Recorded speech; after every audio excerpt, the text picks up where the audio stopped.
Il faut sauver nos enfants, pas en criant plus fort, mais en ouvrant les yeux. Ce que je vais dire n'est pas un jugement. Je suis dans le même bateau que vous. Nous avançons tous dans un monde que nous n'avons pas entièrement choisi. Mais si nous sommes honnêtes, nous devons reconnaître que quelque chose ne va plus. Nos enfants grandissent au cœur d'un système où l'idolâtrie est devenue normale, où l'audiovisuel est omniprésent et où nous sommes souvent, nous aussi, de simples spectateurs de son influence. Nos enfants ne pensent pas spiritualité, ils pensent efficacité. Tout va plus vite, alors ils se sont adaptés. Le problème n'est pas eux, le problème, c'est notre regard. Nous, parents, devons accepter une chose difficile. Notre évolution spirituelle doit changer de fréquence. Ce qui fonctionnait hier ne porte plus de poids. Aujourd'hui, le respect imposé, l'autorité sans présence, les valeurs répétées sans incarnation ne produisent plus de connaissances chez l'enfant. La parole seule ne suffit plus. Aujourd'hui, ce sont nos actions qui parlent à notre place. Ce que tu fais vaut plus que tout ce que tu dis. Prends un vrai temps, pour faire comprendre à ton enfant que rien sur cette terre n'aura jamais plus de valeur que sa vie à tes yeux. Et que, pour toi comme pour lui, il est temps de construire une relation de confiance, pas une relation de contrôle. Utilise le sport, le mouvement, non pas pour en faire un champion, mais pour canaliser son esprit. Sois le premier à l'encourager, car il construit son identité à travers ton regard. Sois le meilleur reflet de son âme. Nos enfants ne sont pas perdus. Ils attendent simplement que nous soyons à la hauteur. Nous ne sommes pas impuissants. Nous sommes la clé. Dieu nous a placés sur cette terre et il nous a confié une responsabilité sacrée. Élever nos enfants, pas pour leur éviter les épreuves, mais pour leur apprendre que l'épreuve n'est pas un fardeau. C'est un combat dans le ring de la vie. Et dans ce ring, il n'y a pas d'autre scénario que la victoire. Pas une victoire parfaite, pas une victoire sans chute, mais une victoire intérieure.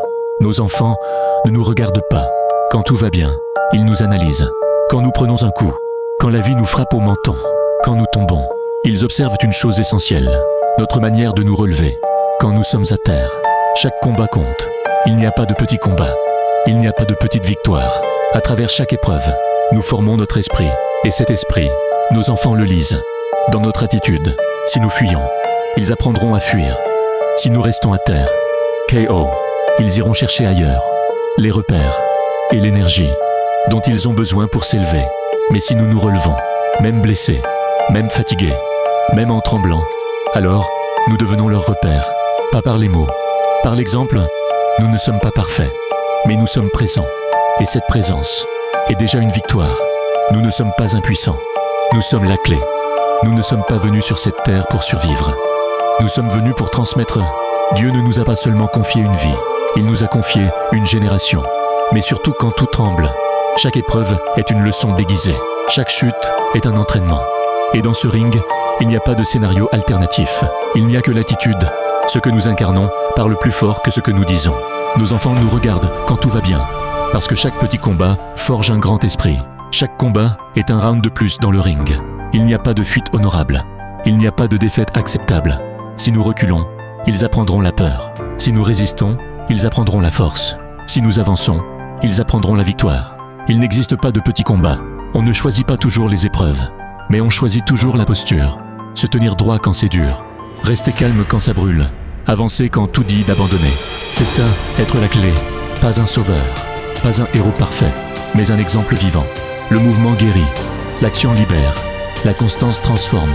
Et tant que nous respirons, le combat n'est pas terminé, il commence. La lettre dit « supporte ». L'esprit dit « domine ». La lettre décrit des règles. L'esprit révèle une direction. La lettre peut enfermer. L'esprit libère. Beaucoup lisent la lettre pour se rassurer. Peu entrent dans l'esprit pour se transformer. La lettre parle de combat. L'esprit nous place dans le ring. La lettre dit « ne tombe pas ». L'esprit dit « relève-toi encore et avance ». Dieu n'a jamais cherché des récitateurs. Il a formé des porteurs d'attitude. Car la lettre, sans l'esprit, devient un poids. Mais l'esprit, sans la lettre, devient flou. Les deux existent, mais l'esprit commande. Nos enfants n'hériteront pas de nos phrases. Ils hériteront de notre posture.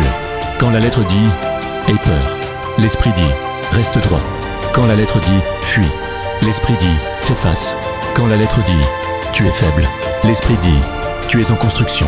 Ce n'est pas la règle qui élève l'homme, c'est l'esprit avec lequel il la traverse. La victoire n'est pas écrite sur le papier, elle est écrite dans l'attitude. La lettre informe, l'esprit transforme. Et tant que l'esprit est vivant en nous, la matière peut encore être façonnée. Le mal peut être dominé. Et chaque combat, même le plus petit, devient un terrain de victoire. Nous ne sommes pas prisonniers de la lettre. Nous sommes responsables de l'esprit.